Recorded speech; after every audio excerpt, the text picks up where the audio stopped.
Hablábamos con Antonio Cebrián, director del Departamento Laboral de JL Casa Juan Abogados, sobre ese derecho a la desconexión digital, un derecho que está recogido por la ley aquí en España, uno de los países pioneros en hacerlo, pero realmente, ¿cómo lo aplican las empresas españolas? Bueno, Top Employers Institute, que es la autoridad global de certificación de la excelencia en las condiciones que las organizaciones ofrecen a sus empleados, sí que tienen un registro, ¿no?, de esas empresas top para trabajar y saben un poco qué es lo que están haciendo al respecto de esta desconexión digital. Así que vamos a charlar con ellos y que nos lo cuenten. Massimo Begele, Regional Manager Top Employers Institute. Muy buenos días. Buenos días a todos, un placer estar con vosotros. Un placer para nosotros poder charlar con vosotros, con Top Employers Institute. Vosotros, recogéis, ¿no?, las buenas prácticas de un puñado de empresas, un poco más de 100 empresas aquí en España, que están en el top, ¿no? Dentro de las que los empleados se sienten a gusto trabajando. Y quería saber, esto de la desconexión digital, ¿cómo avanza? ¿Cuántas empresas o cuál es el porcentaje de ellas que ya están regulando esto y están respetando, ¿no?, el descanso de los empleados, que no siempre es fácil? Sí, empezando por lo que decías tú al principio, unos números. Al final es verdad que los números de España son de haber certificado en este último año alrededor de 100 empresas, 103 por la precisión, pero claro, Top Employers Institute se marca en un entorno global. Entonces hemos certificado a nivel global alrededor de 1.700 empresas, y entonces lo que nos hace fuerte es, aparte de la certificación, manejar datos y manejar tendencias.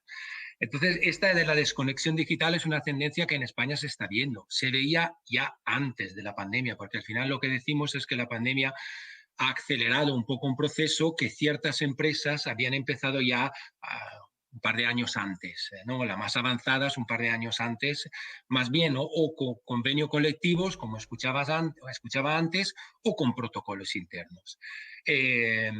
Pero por lo que se refiere a números, son números en fuerte crecimiento, porque nosotros tenemos un dato que es que más de la mitad de las empresas españolas tienen políticas de iniciativas para evitar el envío de correos o de llamadas fuera del horario de trabajo. Y este número, si lo comparamos a los números del 2020, tiene un crecimiento de más del 20%. Entonces significa que ya se está enfocando mucho sobre este tema las empresas. Y otro número que, por ejemplo, es significativo es que alrededor de 4 de 10 empresas Top Employers tienen políticas para no molestar durante las vacaciones. Y en este caso también el crecimiento es de alrededor del 15%, un 16%. Entonces, el enfoque es un enfoque muy importante que se enmarca en lo que es la desconexión digital, en el bienestar del empleado, porque al final las empresas enmarcan esto en lo que son todas las políticas de bienestar del empleado. Tenemos algunos casos muy interesantes. Empresas, al final nosotros dentro de estas 103 empresas certificadas, tenemos muchos sectores. El sector farmacéutico, el sector de la banca, la automoción, tecnológico, del seguros. Entonces, al final lo que es interesante es ver cómo sectores diferentes tienen políticas que, como se aplican a las personas, pueden ser comunes. Y algunos ejemplos vienen, por ejemplo, del sector de la banca, del sector del seguro, pero también del sector de la distribución. Convenios colectivos donde ya se está enmarcando unas reglas para que no se pueda enviar correos fuera del horario de trabajo. O, por ejemplo, como estamos viendo un poco que se está desdibujando, ¿no?, un poco la frontera entre el trabajo en la oficina y el trabajo en casa, porque al final ahora, sea la casa o donde queramos trabajar, estamos trabajando en un entorno que no es más la oficina. La presencia, como escuchaba antes, ya está perdiendo de cierta manera el valor. Y entonces, pues nada, pues las políticas que se aplican a eso son políticas de evitar que a partir de los directivos se tenga la obligación de contestar a correos fuera del horario de trabajo, o se respete cuando una persona está de vacaciones, de no molestarla. Y si fuéramos más en lo que es ahora, ¿no?, el trabajo ágil, ¿no?, escuchaba. el trabajo desde casa o desde remoto, políticas de trabajo desde remoto al 100%. Entonces, que tienen otra implicación, porque al final, no trabajando en la oficina, también tengo que fijar ciertas normas para que haya productividad, porque al final yo creo que creemos que el gran reto para el futuro sea cómo conseguimos enlazar la productividad con la conciliación. Eso es el gran reto. Y entonces, pues, ¿cómo podemos hacer cierto tipo de actividades enmarcándolas en ciertas reglas, como por Máximo. ejemplo las reuniones en ciertos horarios de trabajo o la preparación de reuniones en lo que es cierto tipo de reglas para Máximo, que no, sean te productivas. quería decir porque yo te había leído, ¿no? En otras ocasiones, al hilo, bueno, de estos datos que publicasteis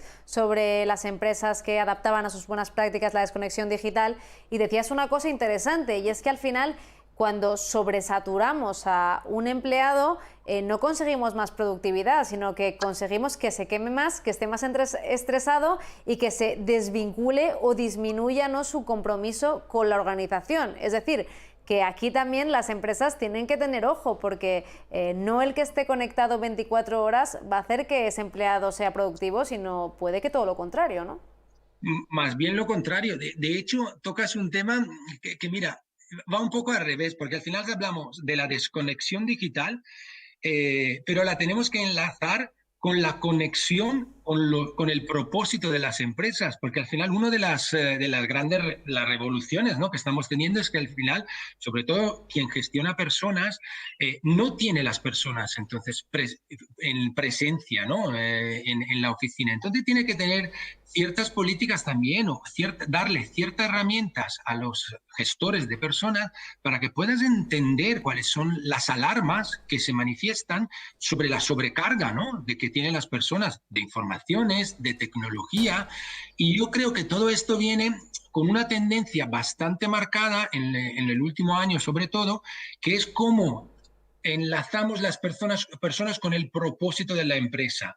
Y en esto hay un dato importante, que también está en fuerte crecimiento comparado con el dato del 2020, que es alrededor del 70% de las empresas ponen ya en su propia visión cómo la tecnología puede mejorar la vida de los empleados. Y esta visión se crea junto con el empleado. Entonces es muy importante lo que has dicho, porque es una tendencia y va a ser una tendencia importante para el futuro, sobre todo.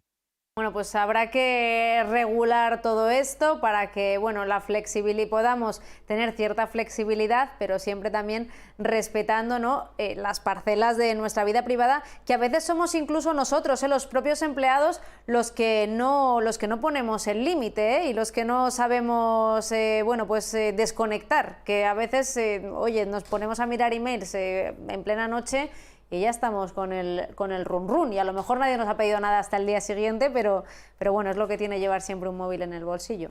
Máximo. Esto es, esto es. No, la verdad, y al final el cambio cultural es un cambio de las organizaciones, pero las organizaciones están hechas por personas. Y entonces, al final, la primera responsabilidad en cumplir ciertas normas va también a la persona, encontrar una conciliación entre, tenemos el móvil, como decías bien tú, siempre en la mano. Entonces, es el riesgo, el peligro de que se pueda estar siempre chequeando los correos o las llamadas es un riesgo real. Entonces, hay que tener un balance sobre esto. Pues Máximo Beggele, Regional Manager Top Employers Institute, muchísimas gracias por habernos acompañado hoy y por contarnos eso, cómo están reaccionando las empresas españolas ante esta desconexión digital, este derecho, ¿no?, que tenemos y que hay que respetarse, y que parece, por lo que nos contáis desde Top Employers, que sí que se está aplicando cada vez más y que las empresas lo están llevando a cabo, así que eso es una buena noticia. Muchas gracias, Máximo. Gracias a vosotros. Un Saludo. saludo.